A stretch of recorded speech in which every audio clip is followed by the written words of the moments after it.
2002 সালে ঝালকাঠিতে digital telephone সেবা চালু করে বিটিসিএল। 2024 সালের মার্চে শুরু হয় সংস্থাটির ইন্টারনেট সেবা।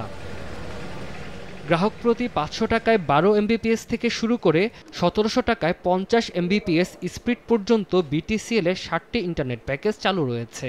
বেসরকারি প্রতিষ্ঠানের চেয়ে তুলনামূলক সাশ্রয়ী ও নিরাপত্তার কারণে বিটিসিএল এর সংযোগ চাহিদা রয়েছে। তবে গ্রাহকরা বলছেন, আবেদন প্রক্রিয়া জটিল এবং অফিসে হয়রানি হতে হয় বলে উৎসাহ হারাচ্ছেন তারা। জেলা শহরে বিটিসিএল এর ইন্টারনেট সংযোগ থাকলেও উপজেলা পর্যায়ে তা একেবারেই নেই।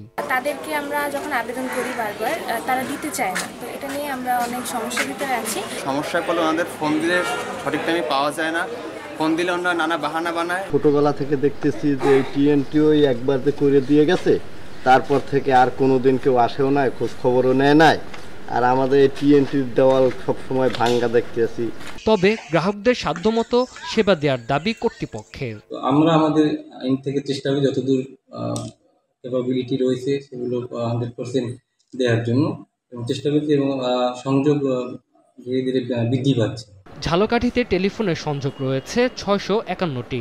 জেলা শহরের জন্য বরাদ্দ রয়েছে 2300 ইন্টারনেট সংযোগ। এর বিপরীতে এখন পর্যন্ত সংযোগ পেয়েছেন 1080 জন গ্রাহক। সময় সংবাদ, ঝালকাঠি।